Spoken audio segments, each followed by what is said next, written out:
आज हम जा रहे हैं किलों की दुनिया का सबसे बड़ा अजूबा देखने। एक ऐसा किला जिसे अब तक युद्ध में कोई नहीं जीत पाया, जहां दुश्मनों का स्वागत तोपों से और मगरमच्छ से भरी खाई से होता है। यहाँ एक ऐसा भूल भुलैया है जहां दुश्मन अपने ही सैनिकों को खुद मार डालता है। इस किले को कहते हैं दौलताबाद किला। तो चले मेरे साथ, मैं हूँ आपका होस्ट बापू द ट्रैवलर।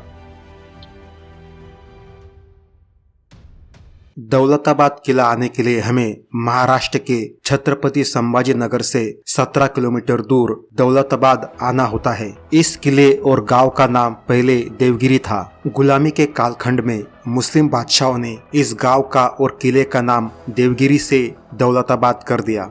इस किले को 12वीं शताब्दी में यादव साम्राज्य के एक हिंदू राजा भिल्लमदेव यादव इन्होंने बनवाया। बाद में अपने ही लोगों के गद्दारी के कारण ये किला मुस्लिम बादशाहों के पास चला गया। लड़ाई के बिना ही ये किला मिलने की खुशी में मुस्लिम बादशाहों ने यहाँ ये चांद मीनार बनवाया। पिछले 900 सालों में इस किले पर यादव, खिलजी, तुगलक, अहमदनगर निजामशाही, मुगल, पेशवा और हैदराबाद निजामशाही, इन राजघरानों ने यहाँ पर राज किया है, लेकिन कोई भी इसे सीधे युद्ध में जीत नहीं पाया। अब मैं आपको बताता हूँ इस किले को युद्ध कर कर कोई क्यों नहीं जीत सकता। तो चलिए मेरे साथ।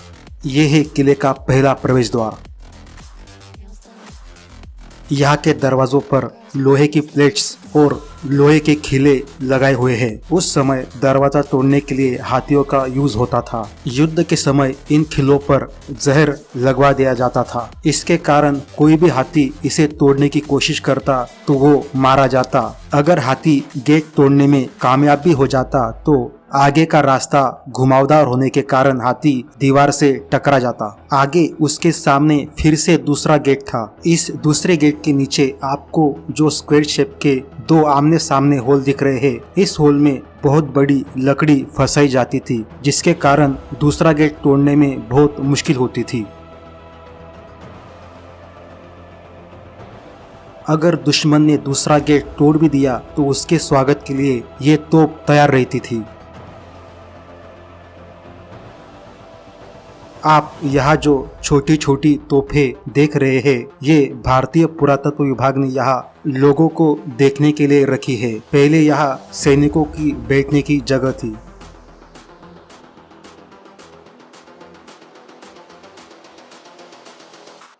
ये जो तोप आप देख रहे हैं, ये प्योर कॉपर से बनी हुई है। इस तोप के बाजू में तोप के गोले भी रखे हुए हैं। अगर आप यहाँ के दीवार और बुरुज का शेप देखेंगे तो वो ऊपर की साइड थोड़ा झुका हुआ है। इसे पिरामिड शेप कहते हैं। इससे ऊपर वाले सैनिक को नीचे वाले सैनिक पर हमला करने में आसानी होती है। अगर दूसरा गेट तोड़कर और इस तोप से बचकर दुश्मन यहाँ पहुँच भी गया तो यहाँ ऊपर से किले के सैनिक उन पर हमला करते थे। दुश्मन उनसे बचने के लिए इस गेट की तरफ भागते थे, लेकिन ये नकली गेट है। इस गेट से 1 किलोमीटर आगे जाने के बाद रास्ता बंद हो जाता है। वापस आने में दुश्मन का समय और एनर्जी बहुत वेस्ट होती है। ये है किले का तीसरा दरवाजा। इसके दोनों साइड हाथी की 2 मूर्तियां रखी हुई है। अब इन सब से बचकर दुश्मन को तीसरा गेट तोड़ना होता है। तीसरा गेट तोड़कर जब दुश्मन आगे बढ़ता है तो उसके सामने 2 रास्ते दिखाई देते हैं।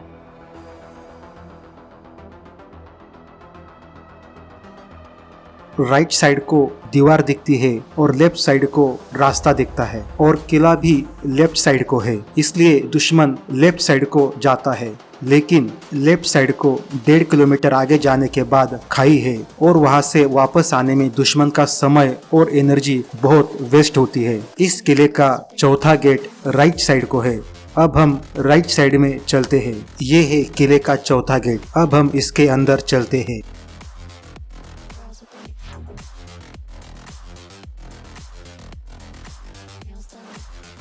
यहाँ बाजू में सैनिकों को बैठने के लिए जगह है।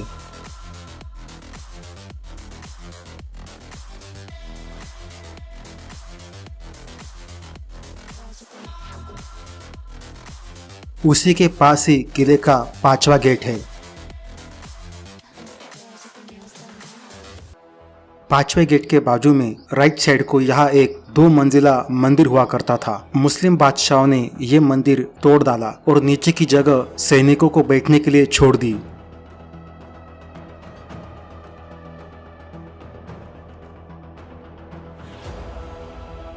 यहाँ एक दिए लगाने का दीप स्तंभ है। मुस्लिम बादशाहों ने दिए लगाने की जगह काट कर वहाँ चूना भर दिया है। यहाँ जो मूर्तियाँ तोड़ी गई वो यही किले में बनी हुई म्यूजियम में रखे हुए हैं।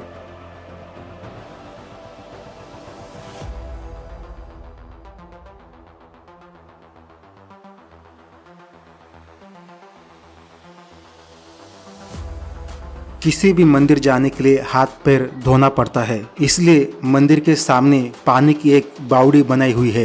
ये है वो पानी की बावड़ी।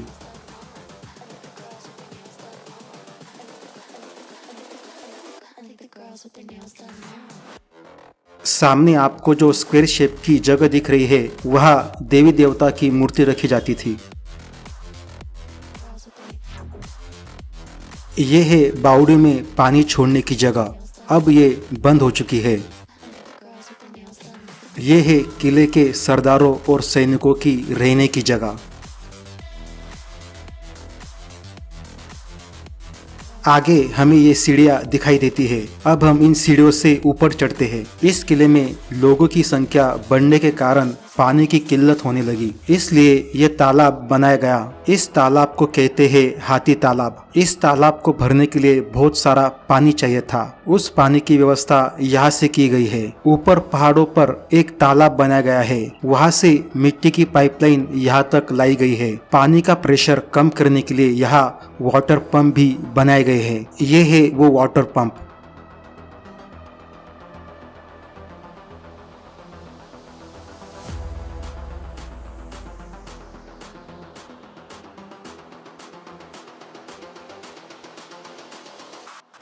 हाथी तालाब के बाजू में ही एक बहुत बड़ा जैन मंदिर है, लेकिन ये जैन मंदिर भी मुस्लिम बादशाहों ने तोड़ डाला। मंदिर के बाहर ही टूटे हुए खंभों और मूर्तियों के अवशेष है। अब हम इस मंदिर के अंदर चलते हैं।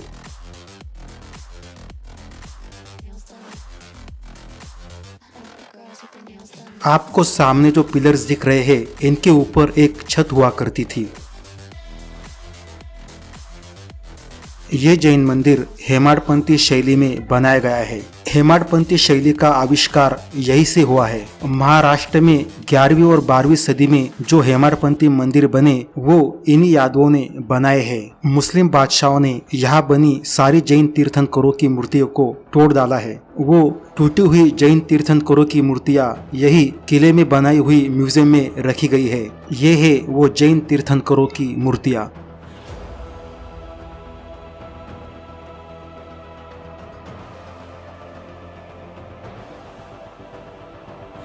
यहाँ गणेश जी और भगवान कृष्ण की भी टूटी हुई मूर्तियाँ हैं। देश आज़ाद होने के बाद हिंदुओं ने और जैनों ने अपने मंदिर वापस मांगे तो मुसलमानों ने वो मंदिर देने से इनकार कर दिया। ये झगड़ा और बढ़ने लगा तो उस वक्त के कलेक्टर ने यहाँ भारत माता की मूर्ति रख दी और ये झगड़ा खत्म कर दिया। ये है भारत माता की मूर्ति। भारत माता मंदिर के साइड में ही तोपों का संग्रहालय है। इस संग्रहालय में 50 से ज्यादा तोपें रखी गई है। पहली 3 तोपें कॉपर से बनी हुई है, बाकी की सारी तोपें लोहे से बनी हुई है।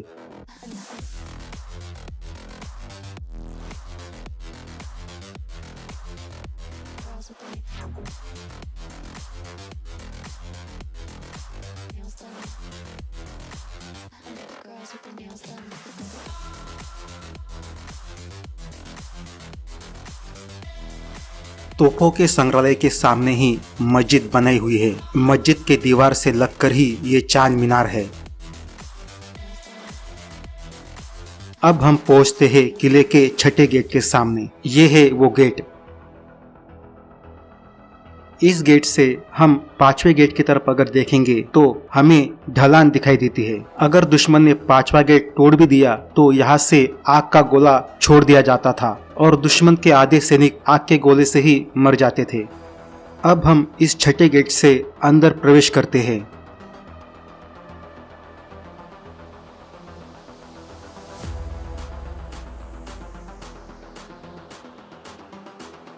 अंदर जाने पर हमें दो गेट दिखाई देते हैं। लेफ्ट साइड को बड़ा वाला गेट और राइट साइड को छोटा वाला गेट। लेफ्ट साइड के गेट को अभी दरवाजा नहीं है। लेफ्ट साइड का गेट बड़ा होने के कारण दुश्मन इसे ही तोड़ते थे, लेकिन इसके आगे दीवार है जो आपको अभी दिखाई दे रही है। किले का असली गेट ये छोटा वाला राइट साइड का गेट है। अब हम इस 7वें गेट के अंदर चलते हैं।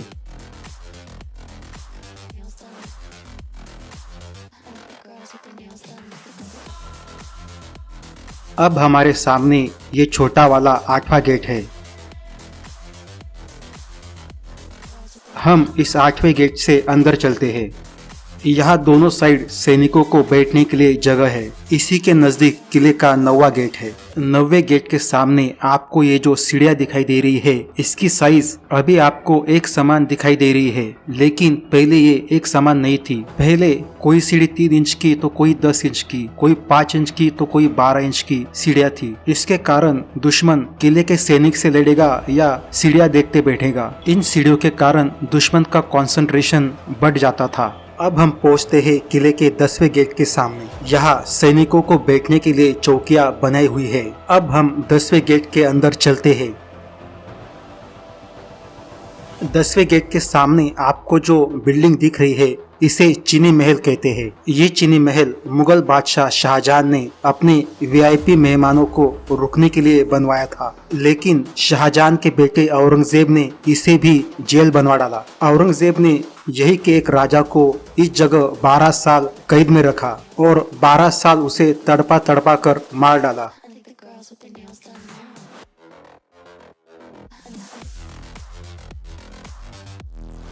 चीनी महल के सामने ही किले का 11वां गेट है। अब हम इस 11वें गेट के अंदर चलते हैं।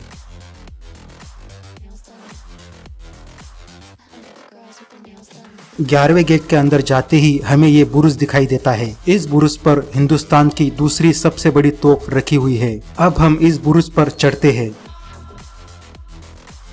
इस तोप का नाम है मेंढा तोप। इसकी लंबाई 20 फुट, वजन 14 टन और रेंज 9 किलोमीटर है। इस तोप को अगर फायर किया तो तोप चलाने वाले के ही कान के पर्दे फट जाते थे। इससे बचने के लिए तोप चलाने वाले सैनिक नीचे जो आपको पत्थर के 2 गमले दिख रहे हैं, वहां से पानी लकड़ी के बकेट में भर के ऊपर लेके आते थे और जैसे ही तोप फायर होने वाली होती है, अपने कान में रुई डालकर अपना सर पानी की बकेट में डुबा देते थे। इससे उनके कान के पर्दे फटते नहीं थे। इस तोप को पहले इस एक्सल में फिट किया होता था। ये एक्सल नीचे से घुमाया जाता था।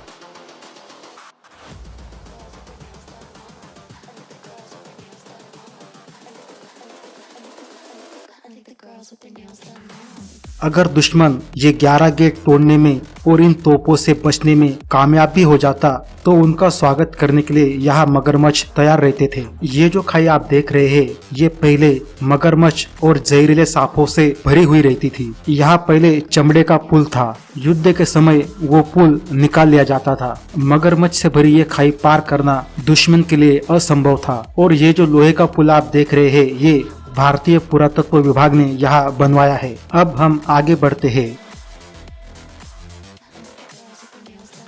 हमारे सामने किले का ये छोटा सा 12वां गेट दिखाई देता है। अब हम इस गेट के अंदर चलते हैं। इसी गेट से किले की सुरंग की शुरुआत होती है। इस सुरंग को भूल भुलैया भी कहते हैं। यहाँ पहले पूरा अंधेरा हुआ करता था। 1952 में यहाँ की छत गिर गई, इसीलिए भारतीय पुरातत्व विभाग ने यहाँ ये सीढ़ियाँ बनाई है। जहाँ से ये सीढ़ियाँ शुरू होती है, वहाँ पहले एक दरवाजा था। दरवाजे के साइड में ही किले में अंदर जाने का एक छोटा रास्ता है। यहाँ से एक समय में एक ही आदमी अंदर जा सकता है। जब दुश्मन का सैनिक यहाँ से अंदर जाता, तब किले का सैनिक उसका सर काटने के लिए तैयारी रहता। उसके बाद किले का सैनिक दुश्मन की बॉडी को इस जगह से खाई में मगरमच्छों के पास फेंक देता।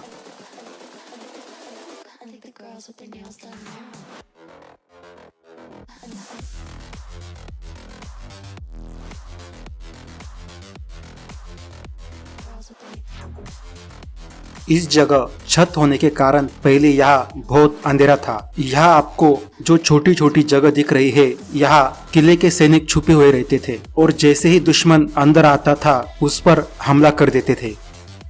अब हम इस दरवाजे से आगे बढ़ते हैं।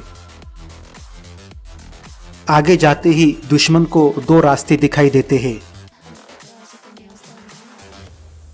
दुश्मन किस रास्ते से जाए ये सोच ही रहा होता है कि उसका स्वागत ऊपर से गरम तेल से होता है।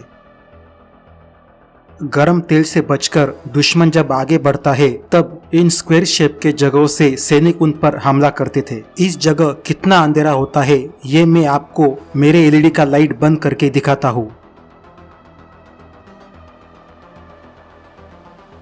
यहाँ से आगे जाने पर दो रास्ते दिखाई देते हैं। ये जो लोहे का गेट लगाया हुआ तीसरा रास्ता आपको दिखाई दे रहा है, ये भारतीय पुरातत्व विभाग ने यहाँ बनवाया है। पहले यहाँ दो ही रास्ते हुआ करते थे। दुश्मन जब यहाँ पहुँचता था तब दुश्मन कुछ सैनिक एक रास्ते और कुछ सैनिक दूसरे रास्ते भेजता था, लेकिन दोनों रास्ते एक ही जगह मिलने के कारण वो सैनिक आपस में ही लड़ते थे। ये है किले पर जाने का सही रास्ता। दुश्मन आने पर किले के सैनिक यहाँ से जहरीला धुआं नीचे छोड़ते थे। दुश्मन धुएं से बचने के लिए इस दरवाजे की तरफ भागता था, लेकिन यहाँ 2-3 सीढ़ियाँ आगे जाने के बाद दुश्मन खाई में गिर जाता था। लोगों की सुरक्षा के लिए भारतीय पुरातत्व विभाग ने यहाँ ये सीमेंट का गेट लगाया है। पहले यहाँ गेट नहीं था। अब हम इस सही रास्ते से आगे जाते हैं। आगे बहुत सारी सीढ़ियाँ हैं। अगर दुश्मन सुरंग के एंड तक भी पहुंच जाता तब भी सुरंग बंद करने के लिए यहाँ ये लोहे का स्लाइडिंग गेट था। सुरंग से थोड़ा आगे जाने के बाद हमें यहाँ गणेश जी का एक मंदिर दिखाई देता है। इस मंदिर की स्थापना पुणे के पेशवा ने यहाँ की है। गौर करने की बात यह है, जब ये किला पुणे के पेशवा के पास था तब पेशवा ने इस किले के या इस गांव के किसी भी मस्जिद को तोड़ा नहीं। इसके उल्टा जब मुस्लिम बादशाहों का यहाँ राज था तब उन्होंने सारे हिंदू और जैन मंदिरों को तोड़ डाला। थोड़ा आगे जाने के बाद हमें राजा का महल दिखाई देता है। ये है बारादरी महल। पहले यहाँ यादव रहते थे, बाद में मुगल बादशाह शाहजहां ने यहाँ कुछ मॉडिफिकेशन किए और यहाँ 12 खिड़कियाँ लगवाई, इसलिए इस जगह को बारादरी महल कहते हैं। अब हम इस महल के अंदर चलते हैं। अंदर जाते ही पहले हमें ये राउंड शेप का कमरा दिखाई देता है। आगे का रास्ता घुमावदार और सीढ़ियों से भरा हुआ है। अब हम इस महल के सेंटर में पहुंचते हैं। सेंटर से ये महल इस तरह दिखाई देता है। अब हम खिड़कियों के तरफ चलते हैं। इन खिड़कियों से बाहर का नजारा बहुत सुंदर दिखाई देता है।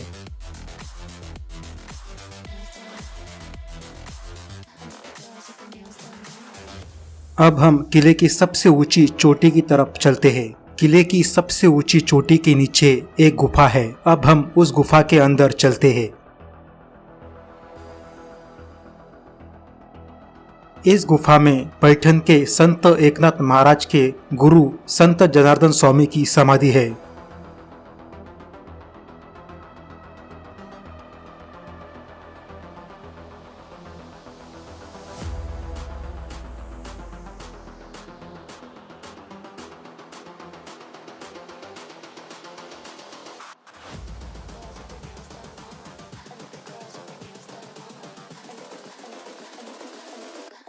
With their nails done now.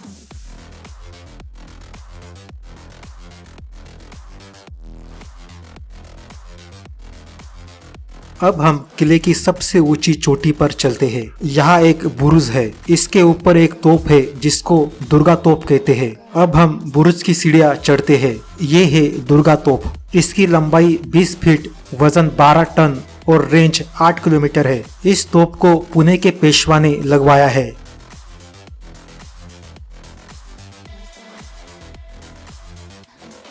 इसका असली नाम श्री दुर्गे तोप है। माँ दुर्गा के नाम से बनी इस तोप में गोला बारूद तो नहीं, लेकिन 2 बेजबान गिरहिलियों ने अपना घर बनवा लिया है। इन्हें हम पानी पिलाते हैं।